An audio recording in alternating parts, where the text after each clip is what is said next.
Assalamualaikum warahmatullahi wabarakatuh. A'udzubillahi minasyaitonirrajim. Bismillahirrahmanirrahim.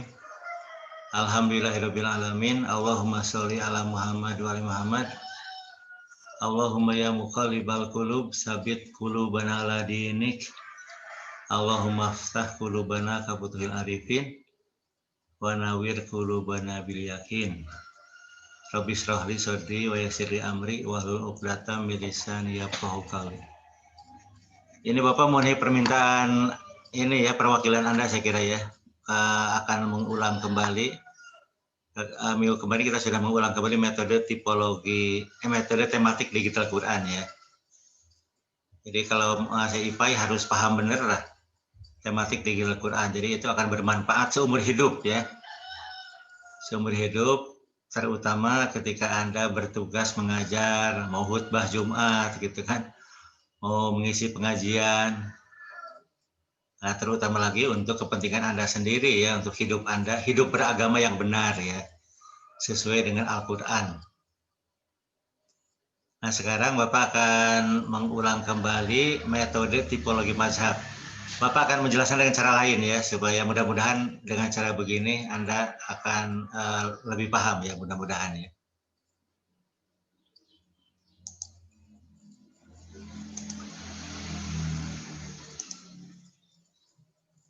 Nah ini, Bapak akan menjelaskan metode tipologi mazhab dengan teori titik temu ya, titik temu. Nah, misal titik temu NU Muhammadiyah, Sunni Syiah, dan lain-lain ya, dengan metode tematik Quran. Nah, dengan tematik digital Quran. Jadi ini pakai titik temu kita ya, gunakan nih. Nah, titik temu itu apa? Teori titik temu itu apa gitu kan? Ini sebenarnya teori berpikir ya. Teori berpikir yang sangat terkenal. Jadi kalau kita orang Islam menurut Bapak ya wajib tahu ini teori berpikir ya, model berpikir. Nah, secara umum ada dua model berpikir ya, ada dua model berpikir. Nanti ada lagi, ada ya, akan ada rinciannya model berpikir yang satu dan yang dua ya. Yang pertama model berpikir hitam putih. Hitam putih itu apa? Berpikir benar salah. Ya kalau tidak benar salah. Baik buruk. Kalau tidak baik ya buruk gitu kan. Hidup mati. Kalau nggak hidup ya mati. Nah itu berpikir hitam putih ya. Dan metode berpikir hitam putih itu menguasai pola pikir manusia sedunia. Makanya kenapa di masa lalu ya, di masa lalu manusia itu berperang terus-terusan ya. Perang terus-terusan. Sampai ribuan tahun berperang kan. Kenapa gitu kan? Karena logikanya hitam putih. Kalau tidak benar salah. Kalau saya benar berarti kamu salah gitu kan. Kalau saya yang benar kamu salah. Dan yang salah itu harus dilenyapkan gitu kan. Nah, ini teori manusia kan dalam Quran disebutkan manusia itu senang bermusuhan ya, senang bermusuhan. Watak buruk manusia senang bermusuhan. Nah itu model berpikir hitam putih ya. Yang kedua model berpikir fuzzy logic. Fuzzy logic itu model berpikir abu-abu. Jadi tidak hitam putih, tidak ada tengah-tengahnya, yaitu abu-abu gitu kan. Jadi ada titik temunya gitu kan. Kalau lampu ada yang terang, kalau ini kan terang mati gitu kan, terang gelap, nyalakan terang, matikan gelap gitu kan. Tapi lampu yang baru kan ada ini, ada apa? Ada terang, ada redup, ada mati gitu kan. Bahkan ada terang, agak terang, redup, lebih redup lagi, mati gitu kan, ada yang gitu ya. Nah itu yang fuzzy itu menggunakan teori fuzzy logic ya, teori fuzzy logic. Kipas angin kan tidak hidup mati, tidak, kalau zaman dulu hidup mati, angin berhembus atau mati sama sekali. Kalau sekarang kan menggunakan teori fuzzy ya, jadi kencang, sedang gitu kan, pelan, mati gitu kan. Nah ini fuzzy logic ya. Nah dalam beragama, kapan kita berpikir hitam putih, kapan kita menggunakan fuzzy logic. Nah ini harus tepat ya, harus tepat. Jadi jangan sampai salah. Nah jadi hitam putih itu ketika menyembah Allah ya. Menyembah Allah harus menggunakan hitam putih. Tapi ketika bermasyarakat, kita harus menggunakan fuzzy logic. Jadi kalau dengan Allah ya harus benar, harus benar. Karena kalau tidak benar salah. Dengan Allah harus berakhlak mulia yang sempurna. Kalau akhlak mulia saja salah. Kalau dengan Allah ya, kalau dengan Allah. Nah, jadi dalam rangka istilah santrinya, dalam rangka mencari pahala, gitu kan, menghindari dosa. Nah, dengan Allah harus hitam putih. Dengan Allah ya, sholat harus benar, tidak boleh salah, tidak boleh, gitu kan. Sehingga orang yang sholat pun oleh Allah dijebloskan ke neraka. Kenapa masuk neraka ya? Karena salah, gitu kan. Nggak boleh salah, gitu kan. Nah, jadi kalau dalam menyembah Allah harus menggunakan logika hitam putih. Kalau menyembah Allah ya, menyembah Allah harus hitam putih. Dalam bertauhid harus hitam putih. Karena kalau tidak bertauhid berarti syirik, gitu kan, syirik. Kalau tidak bertauhid ya. Nah, itu dalam menyembah Allah. Tapi dalam bermasyarakat, ini kalau Anda baca Quran ya, Anda baca Quran menggunakan tematik di Quran yang kemarin gitu kan. Kalau bermasyarakat itu Allah membimbing manusia ya, Rasul membimbing umatnya agar umatnya menggunakan pola pikir fuzzy logic. Malahan lebih condong ke husnuzon ya, ke baik sangka. Itu kalau menggunakan kalau bermasyarakat ya, maksudnya itu logikanya fuzzy logic. Nah, ini Anda jangan sampai salah menerapkan ya. Anda kapan hitam putih, kapan fuzzy logic ya. Pokoknya ingat kalau dengan Allah Anda hitam putih. Hitam putih, hitam putih, hitam putih, hitam putih. Tapi kalau dengan masyarakat ya, dengan masyarakat bermasyarakat itu fuzzy logic. Menggunakan logika abu-abu. Ini apa? Ini Bapak ingin ini juga ya. Ini apa hasil riset psikologi ya, hasil riset psikologi. Itu suami istri yang bercerai ya, suami istri yang bercerai ya. Karena ternyata pola pikirnya hitam putih. Tidak menggunakan fuzzy logic, padahal jangan pun dengan istri ya, suami istri ya. Dengan orang lain saja kita harus fuzzy logic ya kalau dengan bermasyarakat ya. Itu suami istri yang bercerai itu karena menggunakan logika hitam putih. Kamu salah gitu kan, dan salah itu harus bercerai gitu ya. Dan menyesal, setelah lama menyesal gitu kan, menyesal. Dan itu semua pengalaman yang bercerai menyesal ya, menyesal sekali. Kenapa bercerai? Karena emosional. Gitu. Sebetulnya bukan, kalau dalam teori berpikir ya karena berpikirnya hitam putih. Kesalahannya karena berpikir hitam putih kesalahannya gitu kan.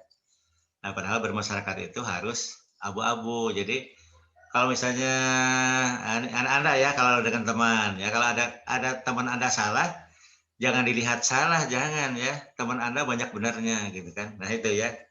Makanya dalam orang-orang bijak kan ya, ketika kita kesal dengan seseorang, ingat kebaikannya, gitu ya, ingat kebaikannya. Kalau ingat kebaikannya pasti kesalnya berkurang gitu kan. Marah tidak jadi gitu kan. Nah, jadi ya, suami istri yang bercerai itu sudah kebaikan istri selama 10 tahun gitu ya, dilupakan hanya dengan satu kejadian. Akhirnya bercerai. Atau kebaikan suami 10 tahun dikalahkan oleh kesalahan sekali. Sehingga minta cerai gitu kan. Dan itu penyesalannya luar biasa itu. Ini kalau hasil-hasil riset psikologi ya. Nah ini kesalahannya itu kita memang ya kita juga bukan untuk memburukan pendidikan ya.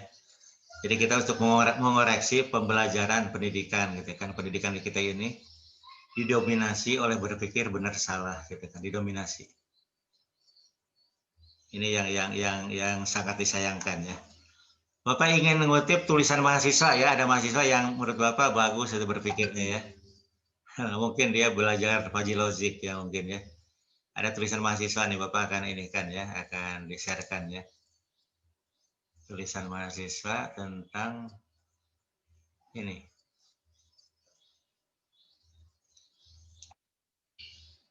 Yang mana ya? Enggak ada.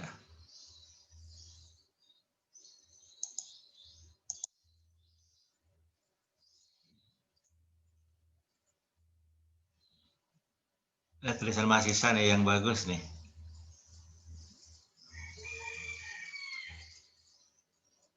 Oh, bukan ini ya, bukan. Bukan ini bukan saya kira.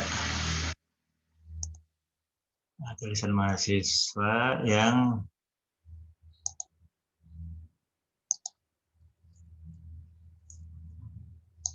oh ya, iya. Ini pokoknya ada tulisan mahasiswa ya. Ini nih kok enggak ini sistemnya ya. Ada tulisan mahasiswa.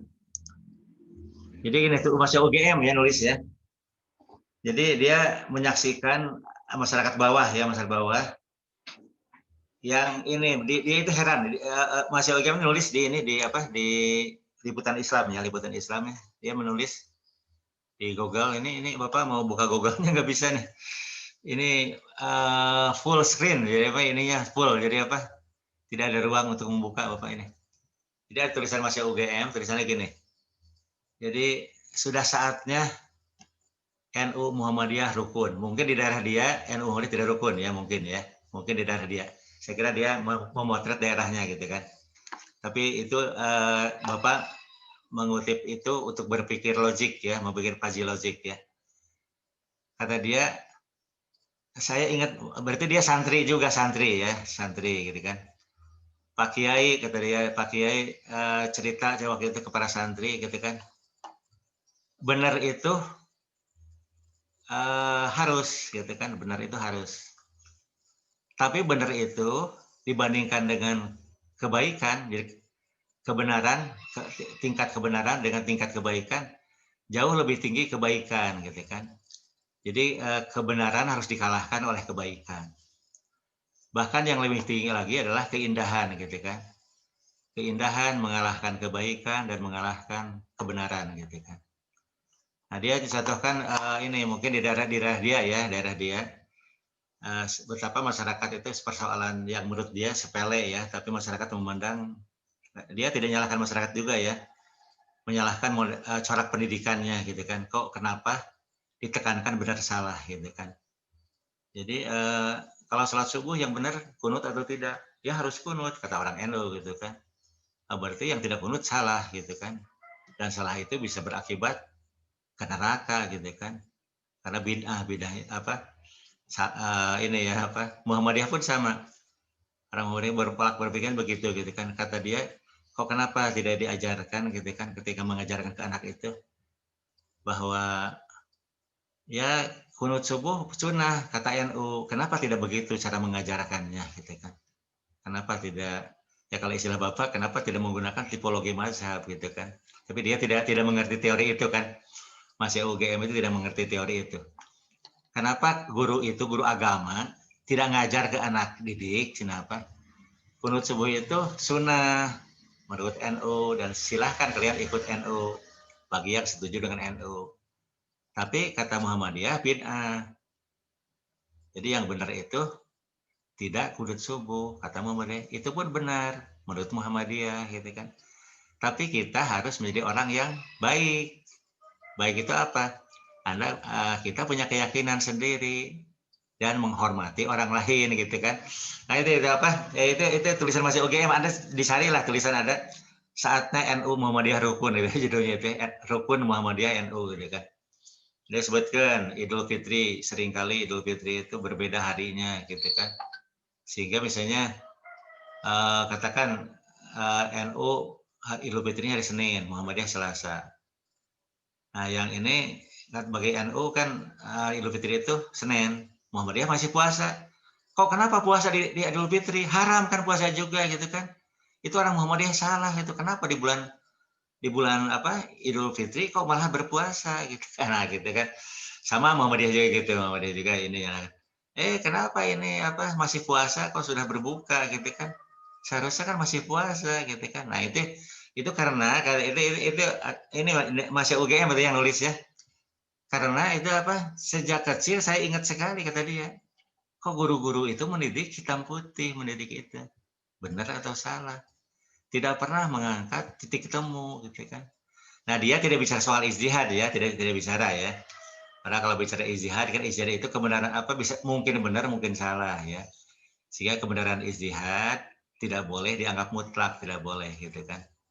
Nah, itu intinya itu ya, intinya jadi ketika Anda ini apa menggunakan metode tipologi mazhab ya, maka kan kenapa ini apa kita mengutamakan akhlak mulia ya. Kenapa akhlak mulia itu? Karena kalau akhlak kan kita kalau kita dari emosional kan suudon yang keluar itu kan buruk sangka gitu kan. Tapi kalau kita berakhlak kita akan husnuzon ya baik sangka gitu kan. Makanya kenapa Bapak tekankan kalau menggunakan metode tipologi mazhab. Nah, Anda kalau ingin memahami NU baca tulisan tokoh NU gitu kan. Kalau ingin kenal Muhammadiyah baca tulisan orang Muhammadiyah. Jangan yang anti Muhammadiyah, jangan yang anti NU, jangan gitu kan. Karena kalau sudah anti itu kan akhlak buruk. Kalau anti kan akhlaknya buruk gitu kan. Kalau anti itu. Jadi kalau sudah kontra gitu kan itu sudah buruk, sudah suudon, buruk sangka gitu kan. Ya kata Imam Ghazali kan kalau mata orang yang benci gitu kan akan rabun melihat kebenaran gitu kan. Orang benci tidak mungkin menemukan kebenaran.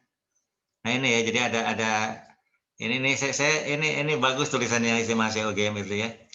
Di atas kebenaran ada kebaikan, di atas kebaikan ada keindahan gitu kan. Dan dia ngutip dari seorang kiai gitu kan. Bapak lupa kiainya kiai siapa gitu kan. Nah, jadi Anda hidup bermasyarakat itu harus begitu ya, sehingga dalam bahasa Nabi kan harus banyak pemaaf gitu kan, harus banyak memaafkan gitu kan. Terus kita harus objektif, jujur gitu kan menilai orang itu ya, menilai lebih-lebih menilai agama ya. Lebih menilai agama dan Quran sudah mengingatkan, Allah sudah mengingatkan dalam Al-Quran yang namanya mazhab-mazhab itu, golongan-golongan itu cenderung fanatik ya. Bahkan selalu fanatik.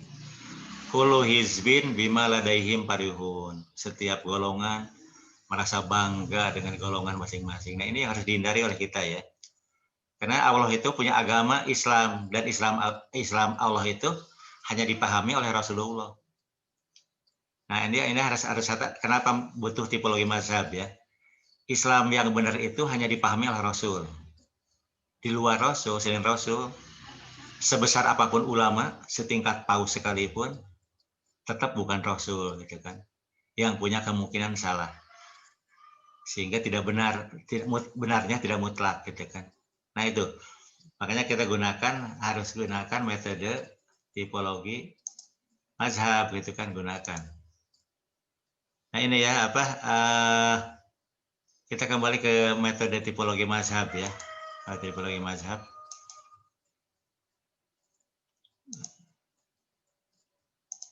Nah jadi ini, Bapak ingin ingatkan kembali ini ya, ini di kalangan Islam itu, aduh ini cukup mengerikan juga ya, ini bahaya takfir ya, bahaya takfir ini. Sampai Al-Azhar kemarin di Mesir ya, ulama sedunia berkumpul di Mesir, sampai meresahkan sekali. Masih ada golongan Islam yang suka mengkafirkan golongan Islam lain. Masih ada satu golongan Islam yang menyalah-nyalahkan. Bahkan bukan hanya kata-kata, bukan hanya membentuk opini di masyarakat lewat media sosial. Zaman sekarang kan lewat media sosial gitu kan. Bahkan lewat pengajian khusus gitu kan, pengkaderan. Nah, itu menuduh kelompok lain kafir. Padahal Nabi sudah tegas sekali bersabda ya dalam hadis. Ya kalau kita mengakui hadis Bukhari ya, kecuali kalau kita menolak hadis Bukhari ya. Ini dalam hadis Bukhari, hadis Muslim ditegaskan ya. Sabda Nabi, jika si A menuduh si B kafir, maka Allah akan menetapkan kafir terhadap salah satunya. Si tertuduh atau penuduh. Nah ini yang berisiko besar kan. Ini kok main-main dengan kekafiran gitu kan. Main-main. Nah ini landasan berpikir kita ya, landasan berpikir sikap kita. Pertama kita harus ini dulu pola pikirnya harus ini dulu ya, harus bahwa tidak boleh mengkafirkan satu golongan. Seorang saja nggak boleh. Menuduh seorang saja nggak, lebih satu golongan gitu kan. Satu agama dikafirkan, lebih gitu kan. Satu mazhab dikafirkan, disesatkan satu mazhab gitu kan. Seorang saja sudah berisiko, maka akan menanggung resiko takfir, dikafirkan gitu kan. Nah ini ya, jadi mah. Nah, jadi ini ingin mengingatkan kembali ini ya, konferensi Internasional Ulama Al-Azhar. Salah satu pasalnya itu bahwa tentang takfir ya, salah satu pasal tentang takfir, menuduh kafir itu. Kalau menuduh kafir itu gini caranya gitu ya. Nah, ini kalau Bapak menggunakan teori Al-Azhar ya, teori yang ulama di Mesir kemarin itu. Jika ada 99 ciri kekafiran, jika ada 99 ciri kekafiran dan masih ada satu ciri keislaman, maka harus divonis Islam gitu kan. Itu kalau 99 ciri. Dari 100 ciri Islam, orang itu ada 99 ciri kekafiran. Tapi masih menyisakan satu ciri Islam. Maka kita harus vonis dia itu orang Islam. Lebih-lebih kalau ciri Islamnya banyak ya. Ini baru satu ciri Islam saja harus divonis Islam. Lebih-lebih kalau ciri Islamnya banyak gitu kan. Ini keputusan ulama di Al-Azhar ya. Nah, terus dari Salah Aman tahun 2005 ya di Aman di Yordania, siapa orang Islam itu? Ini ditegaskan oleh ulama sedunia ya di Al-Azhar, di Aman di Yordania. Kaum muslimin adalah, nah ini siapa kaum muslimin? Kaumnya itu satu Islam Sunni ya. Islam Sunni itu yaitu Islam Sunni yang mengikuti 4 mazhab. Salah satu dari 4 mazhab. Misalnya NU kan, NU itu walaupun menyatakan 4 mazhab tapi cenderung mazhab Syafi'i ya. Muhammadiyah walaupun menyatakan tidak bermazhab tapi cenderung mazhab Hanafi cenderung gitu kan. Nah, ini Islam gitu kan. Yang mazhab Syafi'i, yang mazhab Hanafi adalah orang Islam. Kemudian tasawuf asli. Karena ada tasawuf palsu ya, ada tasawuf palsu. Nah, tasawuf asli ini muslim, tasawuf asli itu. Kalau tasawuf palsu biasanya kanuragan ya. Yang cari kekayaan, cari kekuatan, itu tasawuf palsu itu ya. Kalau tasawuf asli ya dia menekankan ibadah gitu kan. Menekankan kepedulian sosial, itu kan tasawuf asli ya. Menekankan zikir gitu kan, itu tasawuf asli. Dan salafi yang benar. Ini nih bahasanya itu salafi yang benar ya. Salafi yang benar. Nah, terus siapa lagi? Kaum muslimin itu adalah Islam Syiah. Yaitu Syiah itu banyak ya. Syiah itu banyak, tapi yang terbanyak itu adalah Syiah Ja'fariyah dan Zaidiyah ya. Nah, jadi yang orang Islam itu adalah orang Syiah. Orang Syiah itu orang Islam.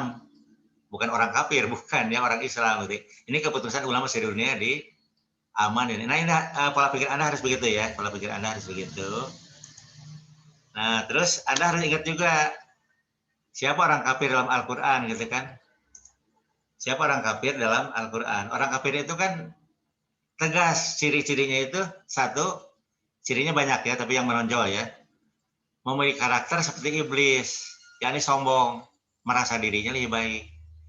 Nah, kalau nyalahkan orang lain, nyalahkan mazhab lain, berarti kan merasa lebih baik. Nah, ini khawatir Allah memvonis sebagai berkarakter iblis. Khawatir ya. Tapi kita jangan menuduh ya, kita nggak boleh menuduh. Kita sebagai manusia tidak boleh menuduh orang lain. Walaupun kita melihat seperti iblis, gitu kan. Jangan divonis kafir ya, jangan. Karena kita nggak tahu hatinya. Karena yang Allah lihat hatinya, yang Allah lihat itu ya. Jadi ciri orang kafir yang boleh menuju itu berkarakter seperti iblis, yakni sombong dan merasa dirinya lebih baik. Yang kedua, ciri orang kafir itu apa? Hobi bermusuhan, senang bermusuhan. Tidak senang damai, tidak senang moderat, tidak senang sama sekali gitu kan. Senang bermusuhan. Dan yang ketiga, menghalang-halangi manusia dari jalan Allah. Orang mau ibadah dihalangi, bahkan dibubarkan ya. Mau ngaji dibubarkan gitu kan, bukannya dihalangi, dibubarkan. Ini kan ciri orang kafir ya. Walaupun kita tidak boleh menuduh kafir, tidak boleh sama sekali. Allah yang berhak memvonis kafir itu ya. Dan orang kafir itu kokoh dalam kekafirannya. Ingat ya, orang kafir itu kokoh dalam kekafirannya sehingga tidak perlu didakwahi. Nah, kita ingat Rasulullah ya, para nabi itu siapa ini? Nabi Muhammad itu kan ketika jadi nabi, jadi rasul kan yang Islam hanya sendirian Nabi Muhammad saja. Apakah Nabi Muhammad memandang di luar dirinya itu kafir? Tidak. Buktinya orang di luar dirinya didakwahi oleh Nabi, didakwahi. Artinya bukan kafir gitu kan. Nah, itu yang harus kita gunakan logika fazi ya. Jadi paling tidak kalau kita berpikir dia bukan orang kafir, bukan juga beriman. Ah, tidak kafir, tidak beriman gitu kan. Kan lebih tengah-tengah gitu kan, tidak memponis gitu kan. Nah, orang kafir jangan didakwahi. Jadi kafir lebih merujuk karakter bukan agama gitu kan. Oke, ini tentang Islam ya, beriman. Nah, beriman itu siapa? Orang beriman itu memberi karakter seperti malaikat. Jadi beriman dan kafir tidak berkaitan dengan agama, tidak ada agama iman, tidak ada agama kafir, tidak ada ya. Yang ada itu agama Islam, Kristen, Yahudi, Hindu, Buddha, Konghucu gitu ya. Ada lagi mazhab Sunni, Syiah, NU, Muhammadiyah dan lain-lain gitu kan. Nah, jadi iman itu berkaitan dengan karakter. Orang beriman itu memiliki karakter seperti malaikat. Apa malaikat itu? Sujud. Simbol merendahkan diri ya ini, saking merendahkan dirinya. Sujud di hadapan Rasulullah. Nah, ini yang kita harus teladani itu watak malaikat itu sujud ya, sujud. Sujud kepada Rasul, tunduk patuh. Jadi tidak berani membangkang ke Rasul, sedikit pun tidak berani membangkang ya. Kalau Rasul menyatakan bahwa misi aku itu adalah akhlak mulia, ya kita harus taati. Kita harus taati bahwa kita harus menjadikan akhlak mulia yang sempurna sebagai patokan bersikap dan berperilaku. Nah, kemudian jiwa al-fakir, rendah hati, merasa lebih buruk dalam beragama dan seterusnya ya. Jadi beriman lebih merujuk karakter bukan identitas agama. Nah, kita masuk sekarang ke metode tipe mazhab ya. Nah, metode mazhab itu gini ya. Jadi apa mazhab A, mazhab B. Ini ajaran khasnya apa? Misalnya Sunni Syiah ya. Sunni Syiah itu apa? Misalnya memperingati hari Asyura. Menurut Syiah gimana? Menurut Sunni gimana? Nah, gitu ya. Nah, mereka kalau sama udah selesai. Kalau sama bukan sama. Bedanya sedikit selesai ya. Kalau bedanya banyak ya kita kalau punya dalil-dalil gitu kan, punya argumentasi yang argumentasi Qur'ani lah, argumentasi Qur'ani, ya kita hormati gitu kan, walaupun kita tidak setuju gitu kan. Nah ini ya apa, ajaran khasnya apa gitu kan. Nah, jadi Anda kalau Anda buat tugas ya nanti ya, misalnya Sunni Syiah, Anda boleh cukup satu aja lah, kita usah semuanya, berat ya kalau semuanya ya. Misalnya, benarkah tuduhan terhadap sahabat Nabi itu kafir? Benar, tapi harus adil, Anda harus adil ya. Benarkah Syiah menuduh sahabat Nabi kafir? Benarkah Sunni, Islam Sunni menuduh orang tua Nabi kafir? Nah, kalau benar apa argumentasinya? Kalau argumentasinya ada, udah kita hormati ya, walaupun kita tidak setuju. Nah, jadi ini apa yang ini kan Anda ini kan. Nah, kenapa kita dengan metodologinya supaya kita ini menemukan titik temu. Nah, tujuannya mencari titik temu ya. Nah, supaya kita bersaudara ya. Karena kan innamal mu'minuna ihwatun ya. Setiap orang mukmin itu saudara. Jangan sampai kita memandang orang lain itu kafir ya sehingga kita memusuhi gitu kan. Padahal perintah Allah bersaudara. Kalau kita tidak tahu mukmin kafir kan udah kita netral saja seharusnya gitu ya. Nah, terus apa persamaan? Nah, ini kita harus ini untuk dalam rangka ini mencari titik temu Sunni Syiah ya. Menggunakan logika fazi. Ya. Nah, ini apa? Jadi apa persamaan Sunni Syiah dan Ahmadiyah gitu kan. Nah, Bapak yang menegaskan ini bahwa rukun iman, rukun Islam itu sama persis ya. Dalam arti bukan istilahnya bukan. Apakah orang Sunni dan Syiah beriman kepada Allah? Yakin bahwa beriman ya. Apakah orang Sunni dan Syiah beriman kepada malaikat-malaikatnya? Pasti iya. Apa Sunni dan Syiah beriman kepada kitab-kitabnya? Pasti iya. Apa Sunni dan Syiah beriman kepada rasul-rasulnya? Pasti iya. Apa Sunni dan Syiah beriman kepada hari akhir? Pasti iya. Apa Sunni dan Syiah beriman kepada qadar? Pasti iya, gitu kan. Apa orang Sunni dan Syiah mewajibkan mengucapkan dua kalimat syahadat? Pasti ya. Apa mewajibkan sholat maghrib, isya, subuh, zuhur, dan asar? Pasti ya. Nah, jadi kesamaannya itu sangat banyak. Dan kesamaannya justru menyangkut akidah ya, menyangkut inti agama, yaitu rukun iman dan rukun Islam. Ini persamaannya gitu kan. Nah, bedanya pasti ada, pasti ya. Jangan pun antar mazhab ya. Jangan pun antar Sunni Syiah. Antara NU Muhammadiyah pun ada bedanya gitu kan. Nah, itu ya. Jadi apa Anda silahkan Anda ini merumuskan, menulis ini ya, menulis artikel tipologi mazhab ya. Dan Anda cari dari sumber referensi yang kredibel ya, yang dapat dipercaya sumbernya, yang kredibel. Jangan merujuk pada orang-orang yang emosional ya. Lebih-lebih ke orang yang angkara murka. Kalau angkara murka marah-marah pasti itu wah mencaci maki gitu ya. Kalau angkara murka pasti mencaci maki, pasti menghina gitu kan, menghina. Itu sudah tidak rasional lagi ya, sudah emosional. Nah, jadi ini apa? Anda silahkan nulis itu ya. Sebagian Anda sudah mengirimkan ke Bapak ini apa tulisan ya tentang ya, tematik di Al-Quran ya. Bapak belum sempat membacanya, belum sempat. Insya Allah nanti akan baca gitu kan. Nah itu saya kira ini apa? Kalau ada pertanyaan dulu silahkan ya. Kalau ada pertanyaan dulu mangga. Bapak mau izin bertanya? Ya mangga silahkan. Sebelumnya mohon maaf Pak, kameranya ini agak error, jadi suka Gitu ya. nggak jelas Ya. si ininya. Ya. Widya pakai apa? Pakai HP? Mau nanya terkait yang pakai HP? Pakai laptop? pakai HP Pak. Oh HP. Oh iya iya. Ya oke. Pakai HP. Mangga silahkan. Untuk yang ini aja sih Pak, memperjelas lagi untuk tugas itu berarti untuk tugas itu kita kayak bikin artikel tuh maksudnya kayak jurnal gitu Pak, atau ya betul, semacam jurnal ya, semacam lah ya. Oh berarti seperti ada kayak latar belakang, rumusan masalah. Nggak perlu lah, jangan. Nanti Anda Oh berat. nggak usah. Oh iya.